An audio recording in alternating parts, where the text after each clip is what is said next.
तुम लोगों ने कोई मिल गया मूवी तो देखी होगी, जिसमें ऋतिक रोशन रहते हैं एंड जादू नाम का एक एलियन रहता है जिसे वो जादू कहते हैं। बट असल में तो ये बंदा होता है कि जो कि जादू के कॉस्ट्यूम में पहन के वो जादू का रोल प्ले करता है, जो कि एक एलियन होता है उस मूवी में। एंड हमें इस मूवी में दिखाया गया कि एलियन किस तरह के होते हैं। बट ऐसे ही रियल लाइफ में आपने बहुत सारे स्टोरी सुने होंगे जहाँ पे क्या होता है कि कभी कोई पायलट फ्लाई करते करते किसी यूएफओ को देख लेता है कहीं पे, कोई अपने फोटोज में किसी चमकने वाली चीज को कैप्चर कर लेता है एंड उसे लगता है कि वो यूएफओ है। एंड ऐसे ही बहुत सारे काउंटलेस स्टोरीज आपने सुने होंगे। एंड हमें इन स्टोरीज को सुन के लगता था कि इनमें से जो मोस्टली होते हैं वो फेक ही होते हैं अंटिल नाउ। तो अभी क्या हुआ कि एक फॉर्मर यूएस इंटेलिजेंस ऑफिशियल जिनका नाम है डेव ग्रश, सॉरी अगर मैं नाम मिस प्रोनाउंस कर रहा हूं तो डेव ग्रश ने ये रिवील किया कि यूएसए के पास UFOs and non human bodies exist करती हैं।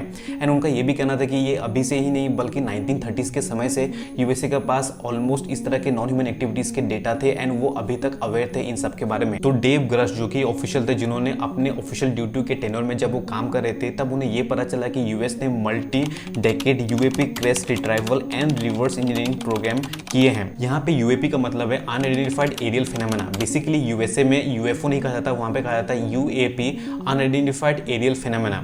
तो यूएसए ने 20 से 30 साल लगा दी इन क्रैश्ड यूएफओस को रिट्राइव करने में एंड उसे रिवर्स इंजीनियरिंग करके ये पता लगाने में कि ये यूएफओस बने कैसे थे एंड उसे बनाने में क्या क्या यूज हुआ था। एंड जब ये सब बातें इंटेलिजेंस ऑफिसर डेव को पता चला तब उन्होंने ये सब सोचा कि वो अपने सीनियर ऑफिसर्स को बताएंगे। एंड जब ये सब उन्होंने अपने सीनियर ऑफिसर्स को बताया तब उनके सीनियर ऑफिसर्स ने उन्हें बहुत ज़्यादा रोकने की कोशिश की, उन्हें अलग अलग तरीके से उन्हें ह्यूमिलेट किया, बोथ पर्सनली एंड प्रोफेशनली उन्हें बहुत ज़्यादा ह्यूमिलेट किया, ऐसा उन्होंने कहा है। एंड इसीलिए डेव ने विशल ब्लोअर बनने का सोचा, यानी कि उन्होंने इसके ऊपर आवाज़ उठाने के बारे में सोचा। तो डेव के साथ और भी दो ऑफिशियल्स थे जिनका नाम था रेन ग्रेव्स एंड डेविड फ्रेवोर। तो इन दोनों ने भी विटनेस किया एंड उन्होंने कहा कि ये जो यूएफओस थे वो बहुत ही अलग अलग अजीब अजीब तरीके के थे। उन्होंने डिस्क्राइब भी किया, जहाँ पर उन्होंने एक ने कहा कि एक दिखने में था black cube inside a clear sphere, यानी कि एक क्यूब जो कि ब्लैक कलर का है वो एक ट्रांसपेरेंट से स्फीयर के अंदर है, ऐसा यूएफओ एक दिखने में था।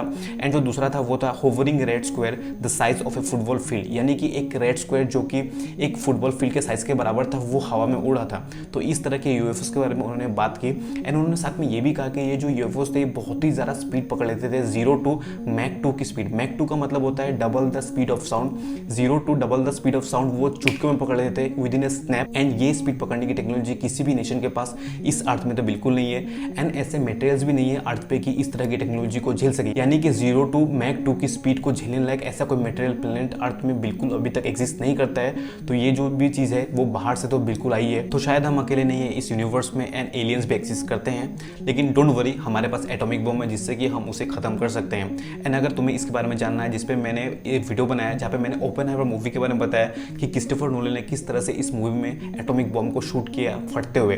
तो अगर ये तुम्हें जानना है तो इस वीडियो पर तुम क्लिक कर सकते हो। एंड अगर ये तुम्हें वीडियो अच्छा लगा हो तो प्लीज़ वीडियो को लाइक कर देना, चैनल को सब्सक्राइब कर देना, चूँकि थोड़ा इंपॉर्टेंट है, प्लीज़ कर देना। एंड मिलते हैं नेक्स्ट वीडियो में। Thank you.